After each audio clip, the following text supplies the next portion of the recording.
আসসালামু আলাইকুম, hello everyone, welcome back to my channel. কেমন আছেন সবাই?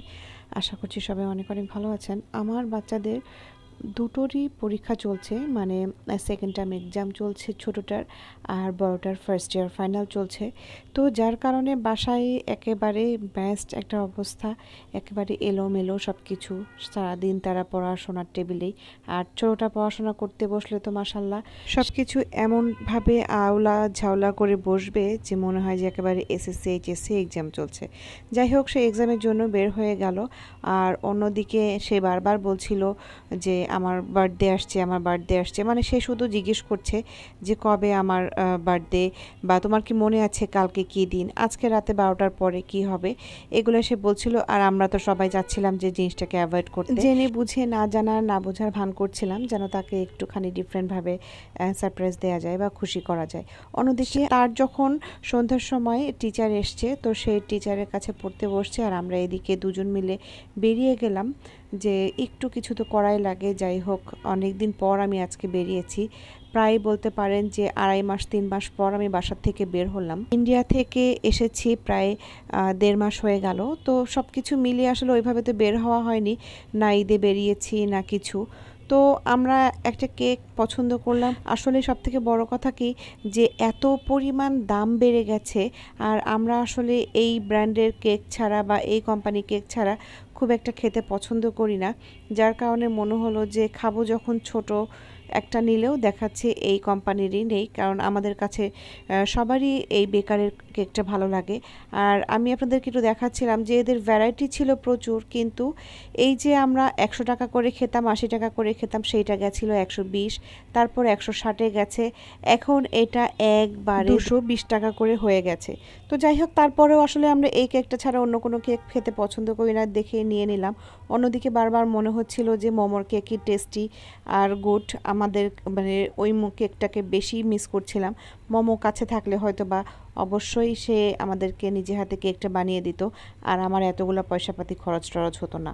তো যাই হোক, এখান থেকে কেক নিয়ে আমরা চলে গেলাম অন্যান্য টুকটাক কাজে, কারণ আজকে আমাদের কাজটা ছিলই আসলে রাজির জন্য, যে ওর বার্থডেতে যে কেক টেক নিব, আর ওর যেটা খেতে পছন্দ করে সেই টাইপের জিনিসপত্রগুলো নেব বাসার জন্য। তো সেটাই করলাম। এখান থেকে সরাসরি চলে যাচ্ছে আমরা এখন স্বপ্নে যে ওর পছন্দের খাবার টাবারগুলো নেওয়ার চেষ্টা করলাম, আর টুকটাক যা বাজার ছিল সেটাই নিয়ে ফেললাম। বাজার করেছি তো, আর বাসায় ফিরবো আসলে তার জন্য রাহিকে আগে ফোন দিয়ে দিলাম যে রাজিকে যেন একটু এদিকে ওদিকে নিয়ে যায়, কারণ হচ্ছে ওকে একটু বিজি রাখলে আমি ইজিলি কেকটা নিয়ে ঢুকতে পারবো। আর বাজার সদাই দেখুক সেটা ব্যাপার না, কারণ হচ্ছে আমরা বলেই আসছিলাম যে আমাদের মাসের বাজার শেষ হয়ে গেছে, এই কারণে আমরা বাজার করতে যাচ্ছি। তো সত্যি সত্যি আমার বুঝি নাই যে ও বুঝতে পারবে না যে ওর জন্য কেক নেওয়া হয়েছে। আমি তো ভাবলাম যে ও হয়তো গেস করে ফেলবে, যার কারণে চুরি করে বেরিয়েছি এবং চুরি করে বাসায় ঢোকার চেষ্টাও করছি। অন্যদিকে আমি যখন রাত 12টা বাজবে ভাব, সেই সময় কিন্তু ও আমাকে বলছে মা 12টা বেজে গেছে। তো আমি বললাম ওকে বেটা, আসলে অনেক দাম ছিল বাইরে, যার কারণে আমরা কেকটা কিনতে পারিনি। তো ও প্রথমে আমাদের কথা বিশ্বাস করেনি, কিন্তু পরে যখন দেখছে সবাই ফোন টোন দিচ্ছে কিন্তু আমি কেক বের করছি না, কারণ এদিকে 12:30 প্রায় বাজতে গেল, তখনও তা সে বেচারা মুড অফ হয়ে সে ঘুমাতে চলে যাচ্ছিল, এমন একটা পরিবেশ। তারপরে রাহি বলল মা আমার আর ভালো লাগছে না আম্মু, তুমি প্লিজ ওর কেকটা ওকে দিয়ে দাও। ওর এই মলিন ফেস, মানে একেবারেই বেচারা পারলে কান্না কান্না একটা সিচুয়েশন হয়ে গেছে যে আমার জন্য সত্যি কেক আনে না, এটা কি হয়। তো পরে আমরা যখন ও ঘুমিয়ে যাবে, বেড টেড করা হয়ে গেছে, সেই সময় কেকটা নিয়ে যে আমরা ওকে দেই হ্যাপি বার্থডে বলে, তো তারপরে তো সে খুব খুশি হয়ে গেছে সত্যি কথা। আর এবার কেন জানি আমি বের হতে পারিনি দেখেই হয়তো বা তার জন্য কোনো গিফটের ওরকমভাবে অ্যারেঞ্জমেন্ট করা হয়নি, ওর পাপা শুধু কেকটা কিনে দিয়েছিল, আর রাহি তার জন্য থেকে সুন্দর একটা গিফটের অ্যারেঞ্জমেন্ট করেছিল, সেটা হচ্ছে জার্সি। কারণ রাহি রাজি দুজনাই ফুটবলের প্রতি ভীষণ একটা টান আছে, তো সেই টান থেকে তারা জার্সি পরতে, পছন্দের প্লেয়ারদের জার্সি, পছন্দের ক্লাবের জার্সি পরতে খুব পছন্দ করে। তো সেই জার্সিটাই রাজির জন্য রাহির তরফ থেকে গিফট হিসেবে দিয়েছে। যাই হোক, আমার কাছে আসলে ওর গিফটগুলো পাওনা রয়ে গেছে, ইনশাআল্লাহ তাকে পরবর্তীতে দিব। তো তারা তো খুব খুশি, তারা খুশি মনে কেকটা খাচ্ছিল। এইবার আসি কেকের কথায়। আমরা কিন্তু বেকারের কেক বরাবরই খুব পছন্দ করি, কারণ তাদের কেক খুবই ভালো হয় খেতে, টেস্টি এবং বলতে গেলে একটা কোয়ালিটিফুল প্রোডাক্ট হয়। কিন্তু এইবার কেক এনে আমি এতটাই হতাশ হয়ে গেছি, তার উপরে দাম ছিল বেশি।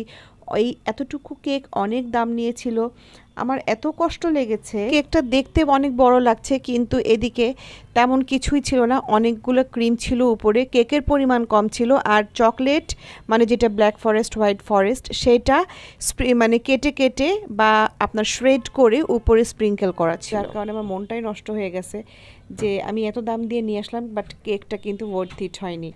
তো যাই হোক, কি আর করা, কিছু করার নাই। নেক্সট টাইম থেকে এই কেকটা নেব না, যদিও এটা ব্ল্যাক ফরেস্ট হোয়াইট ফরেস্ট দুইটা মিক্সড ছিল। আর আপনাদেরকেও বলে রাখছি ভিউয়ার্স, আপনারাও চেষ্টা করবেন যে এই কেকটা না নেয়ার। এই কেকটাতে আর চকলেটটা একেবারে মুখে লেগে যাচ্ছিল, যেটা কিনা ব্ল্যাক ফরেস্ট চকলেট বলে থাকছে তারা। কি আর করা, কিছু করার নেই। এবার আসলে আমাদের নসিবটাই হয়তো বা খারাপ ছিল, এটাই রিজিকে ছিল, যার কারণে আমরা এটাই পেয়েছি। আজকের ভিডিও এ পর্যন্তই। সবাই ভালো থাকবেন, সুস্থ থাকবেন। আসসালামু আলাইকুম। আর অবশ্যই অবশ্যই আমার বাচ্চাদের জন্য অনেক অনেক দোয়া করবেন। আল্লাহ হাফেজ।